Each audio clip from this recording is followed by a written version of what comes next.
محمد آل محمد نعرہ تکبیر نعرہ تکبیر نعرہ رسالت نعرہ حیدری نعرہ حیدری محمد آل محمد بالقرآن در صلوات اللہم صلی محمد لا حول ولا قوة إلا بالله العلي العظيم. بسم الله الرحمن الرحيم.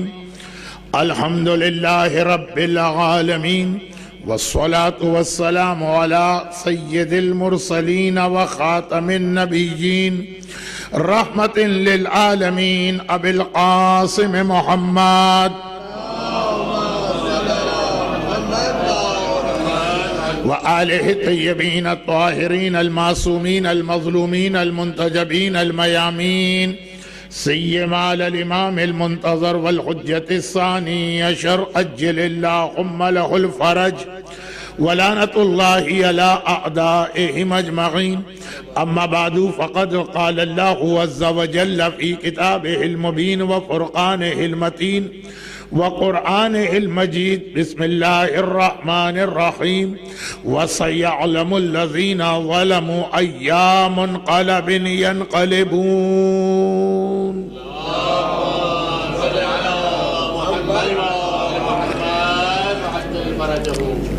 اللهم ومن أرادني بسوء فأرده ومن كادني فكده.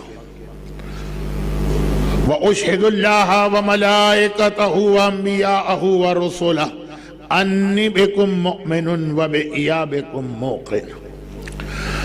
سورہ مبارکہ شعراء کی آخری آیت کی تلاوت کی گئی. دعائے کمیل کے اختتامی پیراگراف کا ایک جملہ اور زیارت عاشوراء کے زیارت وارثہ کے آخری حصے کی ایک گواہی.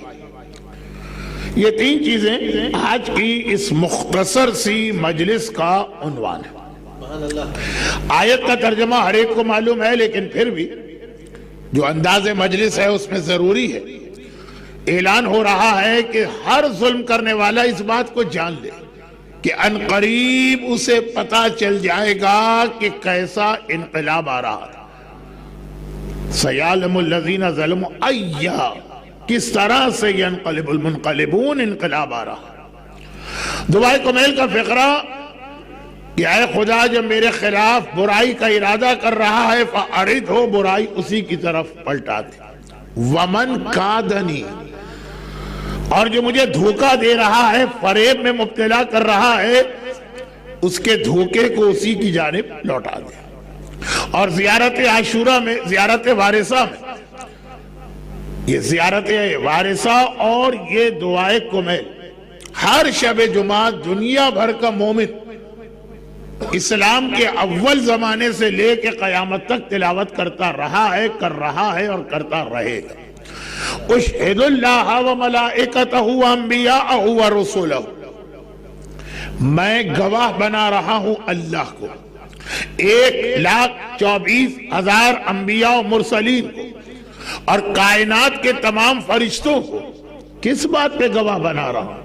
انی بکم مومن، کہ مجھے آپ سب پر ایمان ہے، وَبِإِيَابِكُمْ، اور آپ کے اس دنیا میں واپس آنے پر موقنون، یقین کامل. اب یہ ہم آقا حسین کو زیارت وارثہ میں سلام کرتے ہوئے اپنا عقیدہ بیان کرتے ہیں کہ مولا ہمیں یقین ہے کہ اس دنیا میں آپ سب ایک دن واپس آئیں گے. شب جمعہ یہ دو عبادتیں، دعائے کمیل اور زیارت وارثہ، ہمیشہ سے ہوتی ہیں، اور جیسا کہ میں نے کہا کہ قیامت تک ہوتی رہیں گی. اور ان سے پہلے جو قرآن کی آیت تلاوت کی گئی، اگرچہ قرآن کی آیت ہر زمانے کے لیے، لیکن اگر آپ تاریخ اسلام دیکھیں تو یہ آیت سب سے زیادہ کس وقت تلاوت کی گئی، بلکہ خالی تلاوت نہیں کی گئی، لکھی گئی. تلاوت کرنے والا بھی کون تھا؟ غیبی آواز. لکھنے والا بھی کون تھا؟ ایک خالی غیبی ہاتھ. کب؟ جب اسیروں کا قافلہ کوفے سے شام جا رہا. کتنی جگہ راستے میں 40 پرسوں 40 کا دن ہے، کل 40 کی رات ہے. زینب کبریٰ اپنے جہاد کو مکمل کر کے کامیاب و کامران کربلا کی جانب آ رہی ہیں. شہزادی زینب شام سے نکل چکی ہیں. یہ قافلہ کربلا کے قریب پہنچ رہا ہے. تو اس حوالے سے یہ جملہ کہ جب یہ قافلہ شام جا رہا تھا، ابھی کی تاریخ تو وہ ہے کہ یہ شام سے آ رہا ہے، لیکن جب یہ قافلہ شام جا رہا تھا تو راستے میں کتنی ہی جگہ پر جب یہ قافلہ رکا تو رات کے اندھیرے میں ایک غیبی آواز قرآن کی صرف اس آیت کی تلاوت کرتی سنائی. وَسَيَعْلَمُ الَّذِينَ ظَلَمُوا أَيَّ مُنْقَلَبٍ يَنْقَلِبُونَ. اے ظالموں، یاد رکھو کہ بہت جلد تبدیلی آنے والی ہے. اور جب یہ قافلہ شام میں داخل ہو گیا، شام کا مطلب دمشق نہیں، ملک شام میں داخل ہوا حلب کی طرف سے، تو کئی واقعات ایسے ہیں کہ دیوار پر ایک ہاتھ رات کے اندھیرے میں یہ تحریر اس طرح لکھتا نظر آ رہا کہ چاروں طرف اندھیرا ہے اور یہ تحریر چمک رہی ہے. بلکہ حلب کی زیارت کرنے والے جب اس راہب کی عبادت گاہ دیکھتے ہیں، اس عیسائی کا چرچ جہاں پہ آقا حسین کا کٹا ہوا سر رکھا گیا تھا اور یہ ایک زیارت بنی، تو وہ اس کی تاریخ بھی یہی ہے کہ راہب تو اپنے چرچ میں بیٹھا ہوا عبادت کر رہا، اس نے غیبی آواز سنی. مڈل ایسٹ کے رہنے والے عیسائی ہم انڈیا اور پاکستان کے مومنوں سے زیادہ عربی جانتے ہیں. ان کی زبان ہے لبنان، سیریا، عراق. تو یہ آواز سنی جس میں قرآن کی اس آیت کی تلاوت ہو رہی. وہ حیران ہو کے باہر نکلا تو اسے اپنے چرچ کی دیوار پر ایک ہاتھ یہ آیت لکھتا نظر آیا. تو جس کی وجہ سے پھر وہ عمر سعد کی جانب آیا اور یہ کٹا ہوا سر ایک رات کے لیے لے کر اپنے عبادت خانے میں گیا. تو قرآن کی آیت ہر دور کے لیے، حابیل و قابیل سے لے کے آج تک اور آج سے لے کے قیامت تک جتنے ظالم ہیں یہ ان سب کی کہانی ہے. کہاں ہے فرعون، کہاں ہے نمرود، کہاں ہے شداد، کہاں ہے ابو جہل، کہاں ہے ولید و عتبہ، کہاں ہے معاویہ، کہاں ہے یزید، کہاں ہے متوکل، کہاں ہے صدام ملعون. ہر ظلم کرنے والے نے اپنے ظلم کا ایک بدترین نتیجہ تو اسی دنیا میں دیکھا. مگر سب سے زیادہ جو یہ آیت منطبق ہو رہی ہے وہ کربلا کے ظالموں پر. آئے عمر سعد، کتنا غرور تھا تیرے اندر جب کربلا کا جہاد ہو رہا تھا. نبی کی بیٹی زینب تجھے نام لے لے کے مخاطب کر رہی اور کس بے حیائی کے ساتھ یہ سینہ تان کے کھڑا ہے اور ہنس رہا. کہاں ہے وہ شمر ملعون جو آقا حسین کے سینے پہ سوار ہو کر آقا کے گلے پر کند و خنجر چلا رہا. ایسا نہیں ہے کہ آرام دہ زندگیاں گزار کے اس دنیا سے گئے ہوں.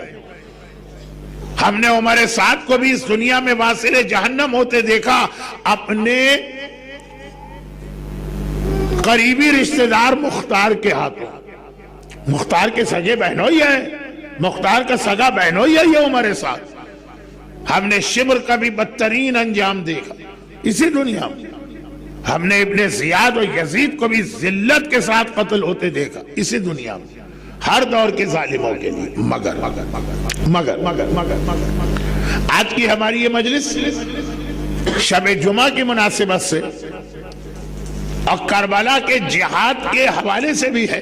کل انشاءاللہ چیلم کی رات ہوگی تو زیادہ تذکرہ پھر کوفے اور شام کے جہاد کا کیا جائے گا مصائب سے پہلے. تو شب جمعہ کے حوالے سے کیا ہے یہ مجلس؟ مگر یہ عمر سعد، یہ شمر، یہ ہرملہ، یہ خولی، یہ ابن زیاد، یہ یزید جو مختار کے زمانے میں، یا ایک یزید مختار سے کچھ سال پہلے یہ واصل جہنم ہوئے، یہ ان کی اصلی سزا نہیں. ان کی اصلی سزا وہ ہے جسے سورہ بنی اسرائیل میں پہلے تو قرآن نے ایک اصول کی روشنی میں بتایا، وَمَنْ قُتِلَ مَظْلُومًا فَقَدْ جَعَلْنَا لِوَلِيِّهِ سُلْطَانًا. جب کوئی مظلوم مارا جائے تو اس کے خون کا انتقام اور بدلہ اس کے ولی کی ذمہ داری. مختار آقا حسین کے ولی نہیں تھے. آقا حسین کا ولی ہمارا وہ امام ہے جو اس وقت پردہ خیبت میں. مختار نے صرف ایک ایمانی فریضہ انجام دیا کہ ہر دور کے مومن کی ذمہ داری کہ جتنی اللہ اس کو طاقت دیتا ہے اس کے اعتبار سے اسلام اور آل محمد کی خدمت انجام دے.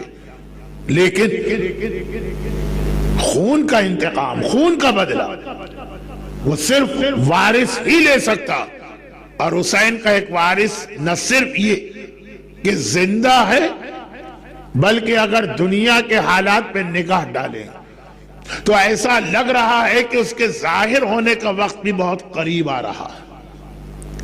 کیونکہ آج کل یہ موضوع علماء بہت زیادہ اس پر بات کر رہے ہیں. یوٹیوب پر آپ کو گھنٹے گھنٹے اور ڈیڑھ گھنٹے کی علماء کی مجلسیں نظر آ رہی ہیں. سیریا میں جو ہو رہا ہے، لبنان میں جو ہو رہا ہے، عراق میں جو ہو رہا ہے، ایران میں جو ہو رہا ہے، اور پھر بہرحال مجمع کی اکثریت تو پاکستان کی ہے، پاکستان میں جو ہو رہا. جب ہم روایتوں کو دیکھتے ہیں اور آج کل کے حالات کو دیکھتے ہیں تو ایسا لگتا ہے کہ بالکل اسی زمانے کے لیے یہ ساری روایتیں امام نے ارشاد فرمائی. اور یہاں پر ایک بات ہے جس پر گفتگو کا موقع نہیں ہے، بہت لمبی بہت تفصیلی بات ہے لیکن اشارتاً تذکرہ کرنا ضروری. ظہور امام کے حوالے سے عجب ظہور امام آج یہ بات ہو کیوں رہی ہے؟ ایک تو اس لیے کہ ہر شب جمعہ زمانے کے امام کو یاد کرنا، لیکن جب کبھی کربلا کو یاد کریں، کربلا تو فوراً زمانے کے امام کو یاد کرنا لازم. کربلا کا جہاد دو حصوں میں، ایک خود کربلا، ایک شام. زینب اب یہ جہاد مکمل کر کے آ رہی ہے نا، تو کربلا ایک بار پھر یاد کرنا. زینب شام سے مدینے نہیں، کربلا. اور کربلا کے حوالے سے پورے یہ جہاد کے حوالے سے 28 رجب کو آقا حسین مدینے سے نکلے، 3 شعبان کو مکہ پہنچے، 8 ذیلحجہ کو مکہ سے چلے، 2 محرم کو کربلا پہنچے، 11 محرم کو یہ قافلہ کربلا سے چلا، 12 محرم کی صبح کوفہ پہنچا، پہلی سفر کو یہ شام میں داخل ہوا، 40 کو یہ کربلا پہنچا، ربیع الاول کے پہلے ہفتے میں مدینہ. اس پورے جہاد کربلا میں اہم ترین دن آپ کے ذہن میں کون سا آتا ہے؟ عاشورہ. اور عاشورے کا کیا حکم ہے کہ جب ایک مومن دوسرے مومن کو دیکھے تو یہ دعا ضرور مانگے کہ وَجَعَلْنَا وَإِيَّاكُمْ مِنَ الطَّالِبِينَ بِسَارِهِ مَعَ وَلِيِّهِ الْإِمَامِ الْمَهْدِي مِنْ آلِ محمد. اللہ ہمیں اور تمہیں امام زمانہ کے ساتھیوں میں شامل کرے جو امام کے ساتھی بن کر کربلا کا انتقام لیں گے. عاشور کا دن جب آدمی غم کی وجہ سے اتنا پاگل ہو رہا کہ کچھ اور یاد کرنے کا اس کو موقع ہی نہیں ہے مگر امام زمانہ کو یاد کرنا، کیونکہ وہ کربلا کا جہاد مکمل کریں گے. اور جیسا زیارت وارثہ کا ایک جملہ میں نے تلاوت کیا کہ مولا مجھے آپ سب کے آنے پر یقین، یہ ہمارا ایک عقیدہ ہے، عقیدہ رجعت. عقیدہ رجعت یہ ہے کہ جب امام زمانہ ظاہر ہو جائیں گے اس کے بعد ایک ایک کر کے باقی 13 معصوم اس دنیا میں واپس آئیں گے. امام زمانہ واپس نہیں آئیں گے، وہ تو ہیں ہی دنیا میں، وہ ہمارے درمیان ہیں، ہم ان کو پہچان نہیں پا رہے وہ الگ بات ہے، لیکن ان کا آنا جانا اٹھنا بیٹھنا ہمارے درمیان ہے، ہماری مجلسوں میں آتے ہیں، ہماری محفلوں میں آتے ہیں. ہماری خوشی کی تقریبات میں آتے ہیں، ہمارے غم کے اجتماعات میں آتے ہیں، پہچان نہیں پا رہے ہم ان کو۔ جو معصومین نے اس کے لیے ایک مثال بھی دی اور کہا کہ یاد کرو جب یوسف کے بھائی راشن لینے کے لیے خود یوسف نبی کے شہر میں گئے تھے اور وہاں پہ یوسف کے سب سے چھوٹے بھائی کو حضرت یوسف نے روک لیا، تو اب جو بڑے بھائی ہیں ان کو کیا معلوم کہ کیا واقعہ ہوا؟ وہ تو صرف سپاہیوں سے کہنے لگے کہ ہمارا یہ بھائی کیوں روک لیا گیا؟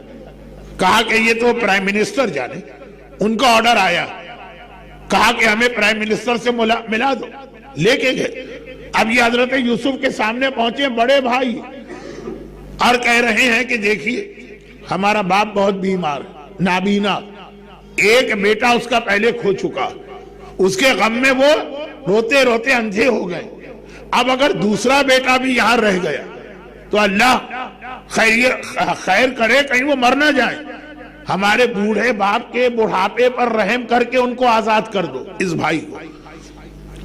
اور یوسف نبی یہ ساری بات سن رہے، امام کہتے ہیں کہ یہ بڑے بھائی، یعنی بڑے بھائی کا مطلب یوسف، ان کے سامنے پیدا ہوئے، پلے بڑھے، ان کی گودوں میں کھیلے، ان کے ساتھ اٹھے بیٹھے، اور یہ یوسف نبی سے بات کر رہے ہیں خود یوسف کے لیے، اور نہیں پہچان پا رہے کہ بھئی یہی تو ہمارا بھائی یوسف ہے۔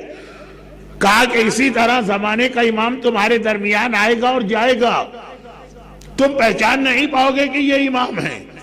وہ تو جب امام ظاہر ہو جائیں گے تب آپ ان کا چہرہ دیکھ کر کہیں گے اچھا یہ ہے امام، یہ تو فلاں موقع پہ میری مدد کر چکے، یہ تو فلاں موقع پر مجھے موت سے نجات دلا چکے، یہ تو فلاں موقع پر میرا اتنا بڑا مسئلہ حل کر چکے۔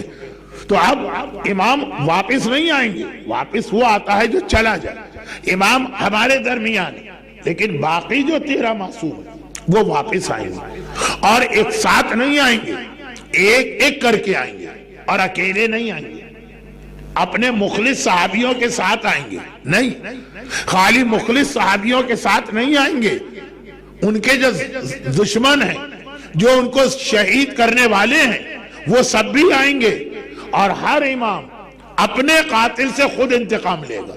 چنانچہ آقا حسین بھی آئیں گے آقا عباس کے ساتھ، شہزادہ علی اکبر کے ساتھ، شہزادہ قاسم کے ساتھ، خواتین مخدرات عصمت و طہارت زینب کبریٰ و کلثوم و سکینہ و لیلہ و رباب کے ساتھ، مسلم ابن اوسجا اور حبیب ابن مظاہر اور جون غلام حبشی کے ساتھ، اور خالی یہ نہیں آئیں گے، یزید بھی آئے گا، ابن زیاد بھی آئے گا، عمر سعد بھی آئے گا، ہرملہ و شمر و خولی بھی آئے گا، اور کربلا کا جہاد دوبارہ ہوگا۔ اب جو کربلا کا جہاد دوبارہ ہوگا، اب حضرت عباس پہ پابندی نہیں ہے کہ تلوار نہ چلانا، اب آقا حسین سے یہ نہیں کہا جائے گا کہ حسین وقت شہادت آ گیا تلوار کو نیام میں رکھ لو، اب وہ جہاد حسین اسی طرح کریں گے جو شیر خدا کے بیٹے کی شان، عباس اسی طرح کریں گے جو حیدر کرار کے وارث کی شان ہے۔ تو چنانچہ یہ تو کربلا کے حوالے سے اس لیے میں نے کہا کہ آج زیارت وارثہ میں آپ یہ جملہ پڑھتے ہیں، وَأُشْهِدُ اللَّهَ وَمَلَائِكَتَهُ وَأَنْبِيَاءَهُ وَرُسُلَهُ أَنِّي بِكُمْ مُؤْمِنٌ وَبِإِيَابِكُمْ مُوقِنٌ۔ مولا مجھے آپ کے اس دنیا میں واپس آنے پر یقین کامل ہے، ورنہ چوتھے امام اور ان کو زہر دے کے شہید کرنے والا، 8ویں امام اور انہیں زہر دے کے شہید کرنے والا، یہ سب آئیں گے۔ یہ ہمارا ایک عقیدہ ہے، عقیدہ رجت، گرچہ اس کی وجہ سے بہت ہم پر تہمتیں لگائی جاتی ہیں، کفر کے فتوے صادر کیے جاتے ہیں، لیکن بہرحال ایک ہمارا مانا ہوا عقیدہ، اس میں اہم ترین چیز ہے امام زمانہ کا ظہور۔ وہ ظاہر ہوں گے تو پھر یہ ایک ایک کر کے امام معصوم آئیں گے، کس ترتیب سے آئیں گے یہ ہم کو نہیں معلوم، صرف 2 باتیں معلوم ہیں۔ سب سے پہلے آقا حسین آئیں گے، واپس آنے والے 13 میں سے، اور سب سے آخر میں رسول اللہ آئیں گے، بس۔ اب بیچ میں ترتیب کیا ہے؟ وہ ہم کو نہیں معلوم. آقا حسین پہلے ہیں، اللہ کے رسول آخری.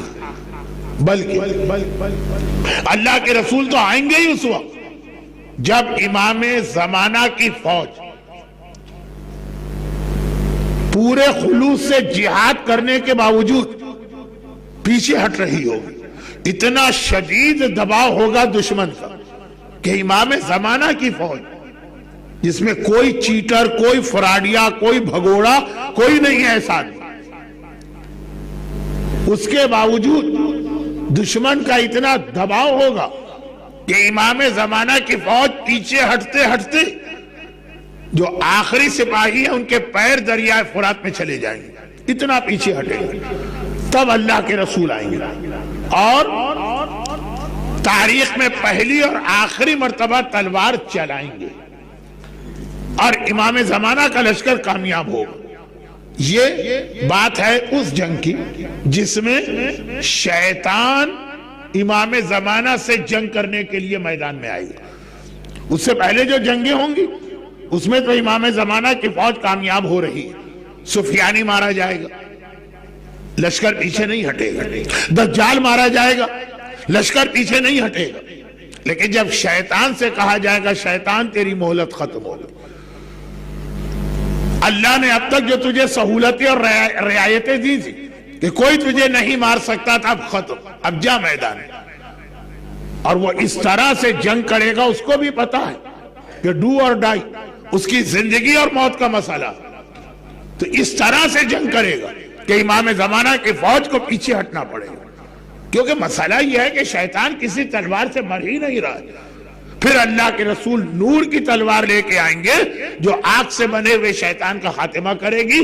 تو یہ جو ہے کہ اس کے بعد شیطان مارا گیا، اب دنیا کے اندر امن و امان قائم ہوا. تو یہ اللہ کے رسول آخری معصوم ہیں 13 میں سے جو آئیں گے، اور سب سے پہلے آقا حسین آئیں گے. باقی ترتیب ہمیں نہیں پتا کہ مولا کب آئیں گے، 8ویں امام کب آئیں گے، مگر یہ سارے معصومین کسی بھی ترتیب سے آئیں، ان کا آنا شروع ہوگا امام زمانہ کے ظہور سے. اس لیے اہم ترین جو ہمارا انتظار ہے، لیکن میں ذاتی طور پہ بات کروں، میں مولا کے چہرے کی زیارت کے لیے تڑپ رہا ہوں. یہ عبادت کا ثواب کیوں نہیں مل رہا ہم کو اور آپ کو کہ نظر الی وجہ علی نبادہ، علی کے چہرے کی زیارت کرنا. میرے گھر کی خواتین شہزادی کون ہے فاطمہ زہرا سلام اللہ علیہا کی زیارت کے لیے تڑپ رہی. ہر مومن رسول اللہ کی زیارت کے لیے تڑپ رہا ہے، لیکن یہ ساری زیارتیں ہو ہی نہیں سکتی جب تک کہ پہلے زمانے کے امام ظاہر نہ ہو.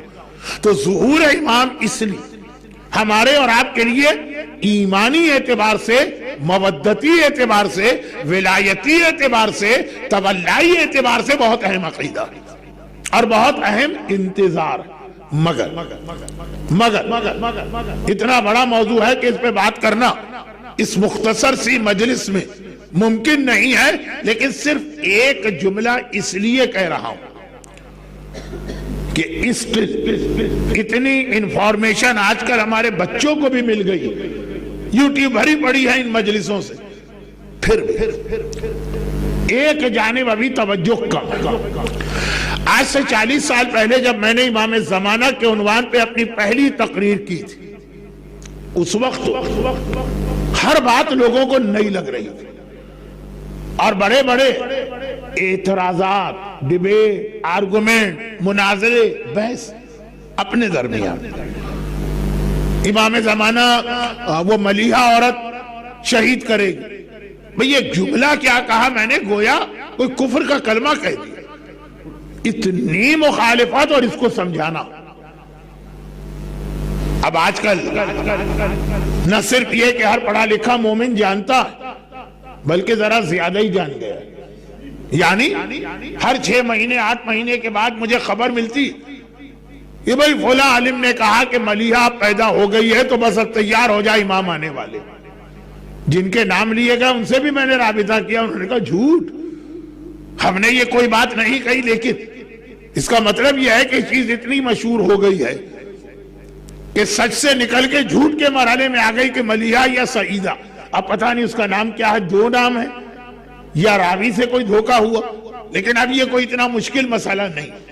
جب سفیانی کے بارے میں نے پہلی بار پڑھا تھا تو دجال تو خیر ہمیشہ سے ہمارے لوگوں کو معلوم، ہمارے خاندان کی بڑھیاں بھی دجال کے حالات جانتی تھی اور اپنے بچوں کو بتاتی تھی۔ سفیانی ایک نئی چیز تھی، خاص طور پر سفیانی کا وہ حکم جب پہلی بار میں نے پڑھا، یہ بڑے بڑے معرکے ہوئے ہیں کہ سفیانی جو ہے محبان اہل بیت کا سخت ترین دشمن، اور اس کی دشمنی کی یہ حالت ہے کہ جو علی سے محبت کر رہا اسے تو وہ شہید کرے گا ہی، مگر وہ ایک قانون یہ جاری کرے گا کہ جس کا نام علی یا محمد، علی یا جعفر یا حمزہ یا حسن یا حسین یا فاطمہ یا زینب، اس کو مار دو۔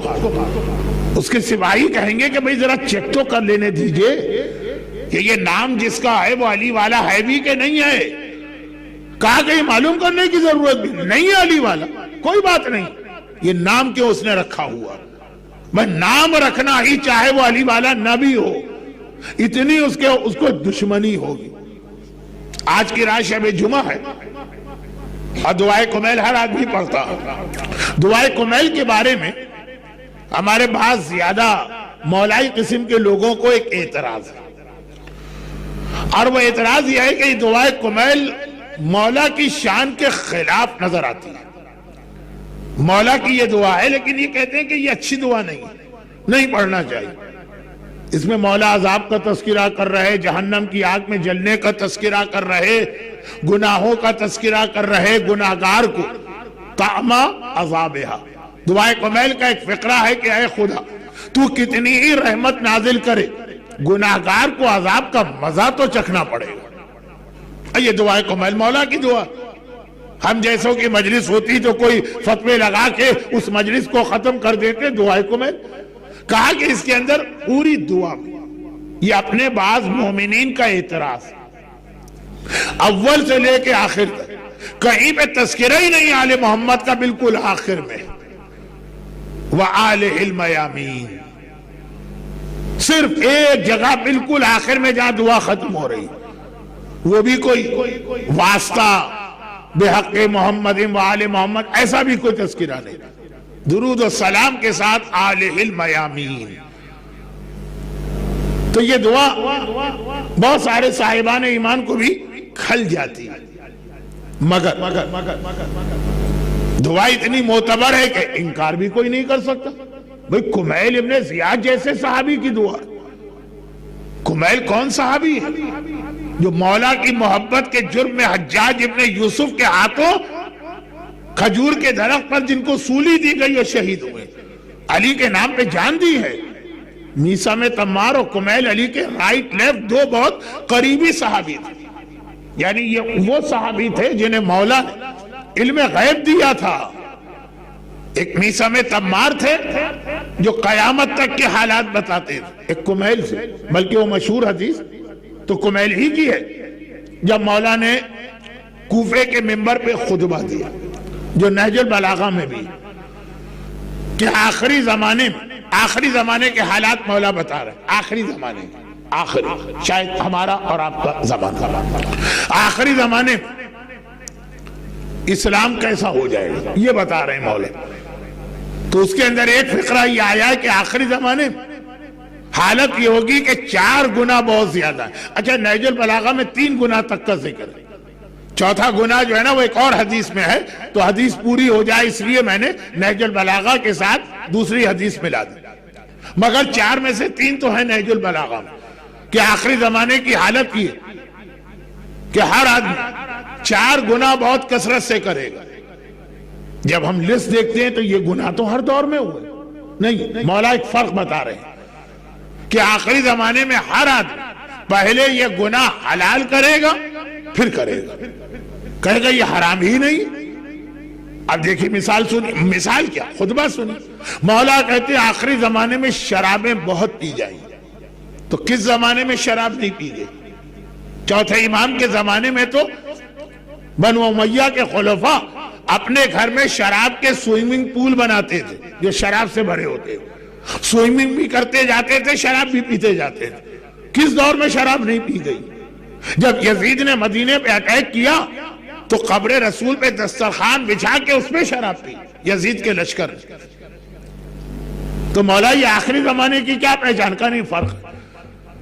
آخری زمانے میں پہلے لوگ شراب کو حلال بنائیں گے، ثابت کریں گے کہ شراب اسلام میں حرام نہیں ہے۔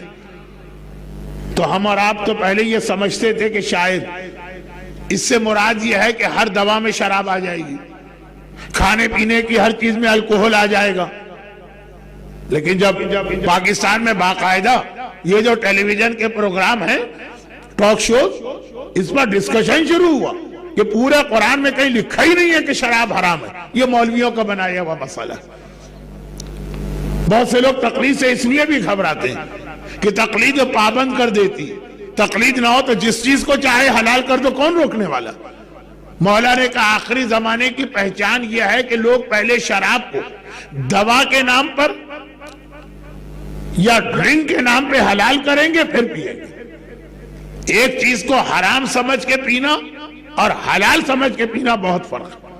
حرام سمجھ کے پیے تو چانس ہے کہ آئندہ کبھی آدمی توبہ کر سکتا، لیکن جب اس کو وہ حرام سمجھ ہی نہیں رہا۔ اور امام نے فرمایا کہ آخری زمانے میں سود، یہ انٹرسٹ بہت زیادہ لیا اور دیا جائے گا، مگر سود تو ہر دور میں تھا۔ کہا نہیں، آخری زمانے میں پہلے اسے پروفٹ اور نفع کے نام پہ حلال کریں گے۔ جیسے کراچی میں یا پاکستان میں اکثر لوگ آتے ہیں، مولانا ہمارے پاس 5 ملین ہیں، ہم نے ایک مکان خرید کے کرائے پہ دیا، اس کا رینٹ لینا جائز ہے؟ بالکل جائز ہے۔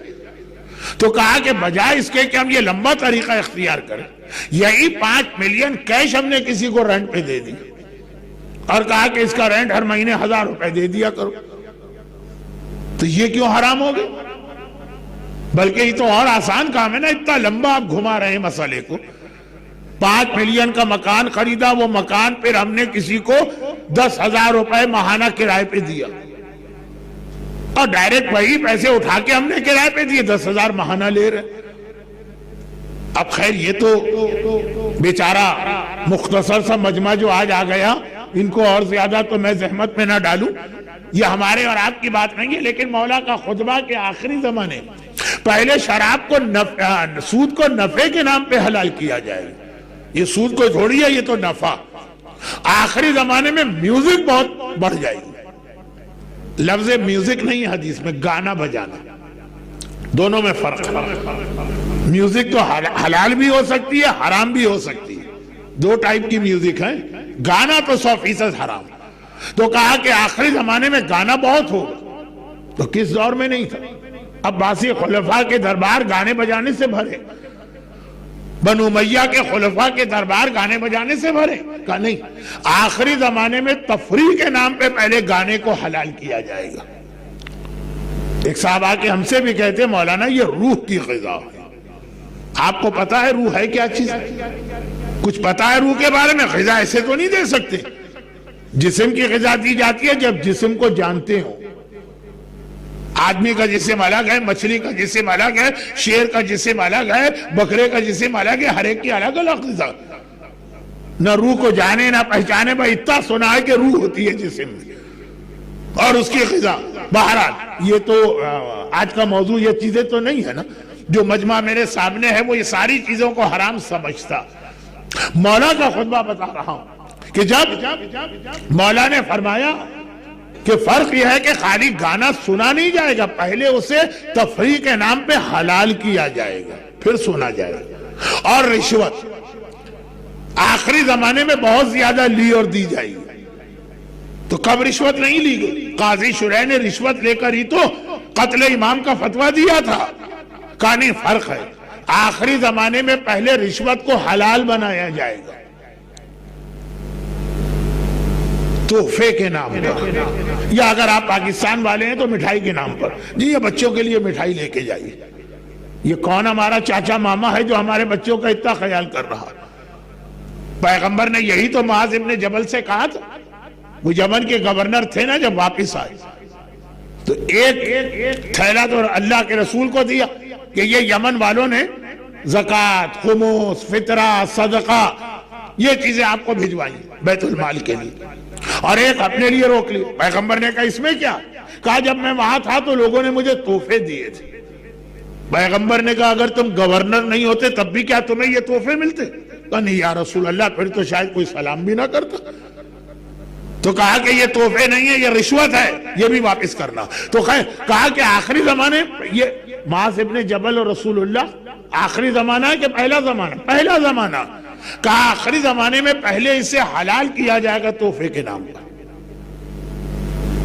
تو اب جیسے ایک چھوٹی سی مثال دے دیں، نامحرم عورت کو دیکھنا حرام، ذرا ڈیٹیل ہے مسئلہ۔ یوں اگر آپ کسی نامحرم عورت کو دیکھیں کیا باتیں کریں، بیٹھیں، چیٹنگ وغیرہ، یہ سب تو آج کل بہت بڑھ گیا۔ وہ حرام ہے، چانس ہے کہ یہ آدمی گناہ چھوڑ، لیکن اگر پہلے اس کو بہن قرار دے دی، ارے مولانا وہ تو ہماری بہن ہے، اگر ایسی بہن ہے تو اللہ نے کیوں بہن بنا کے پیدا نہ کیا؟ کیا اللہ نہیں جانتا تھا؟ نہیں۔ اب جب بہن بنا کے اس سے آپ بات کریں گے تو کوئی چانس بھی نہیں ہے کہ کبھی اس سے حجاب و پردہ ہو، وہ تو بہن بن گئی۔ دنیا کی کس شریعت میں بہن سے پردہ ہوتا؟ تو جو حجاب کے حوالے سے ہمارے یہاں سلسلہ چلتا ہے نا کہ ہر عورت ہر نامحرم کو بھائی بنا لیتی ہے، بھائی بنا لیا تو ختم بات، اب نہ چادر، نہ اسکارف، نہ حجاب، نہ کوئی اور تصور۔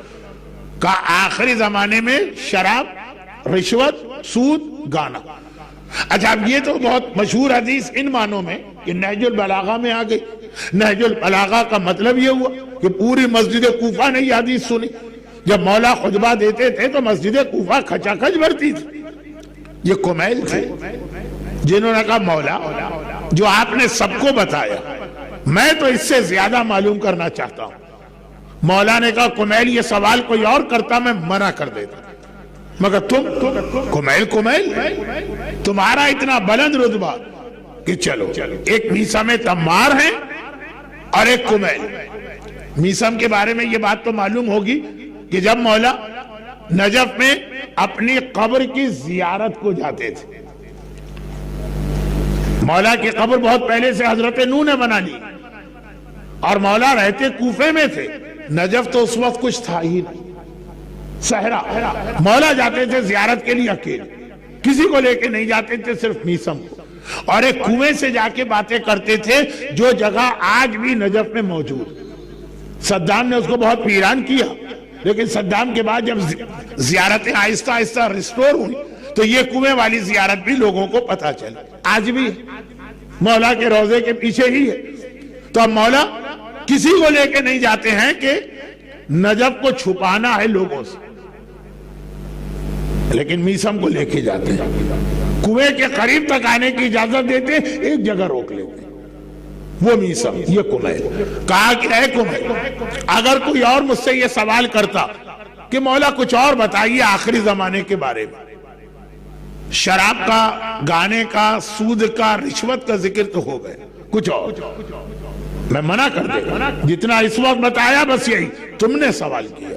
پھر وہ جملہ جو بہت مشہور ہو گیا ہے، لیکن بہرحال 40 سال پہلے میں نہیں پڑھا تھا کہ مولا کمیل کو لے کے کوفے سے باہر نکلے، نجف میں وہاں پہنچے جہاں کمیل کا روضہ، کہا کمیل تمہیں یہاں شہید کیا جائے گا، ایک لعین ابن لعین جو خود ملون ہے اور ملون کا بیٹا، وہ تجھے یہاں شہید کرے گا، اور جب تیرے روضے کے چاروں طرف وہ عمارتیں بن جائیں جس میں ایک شیطان آ کے بیٹھ جائے، جس کی سائن اور نشانی ہوگی اینٹینا، وَيُسَمَّا بِإَنْتِينَا، وہ اینٹینا والی حدیث، تب سمجھ لینا کہ آخری زمانہ قریب آ گیا۔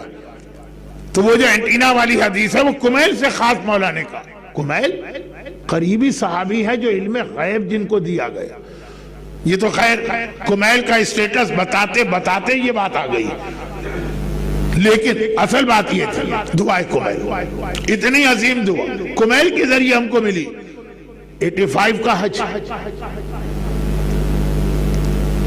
کتنا سخت، جب عراق ایران جنگ جاری تھی اس وقت تو بہت زیادہ، اس کے بعد بھی شیعہ حاجیوں کے لیے حج کرنا کتنا مشکل تھا اور ابھی بھی ہے۔ ہماری زیارتیں، ہماری دعائیں، ہمارے اعمال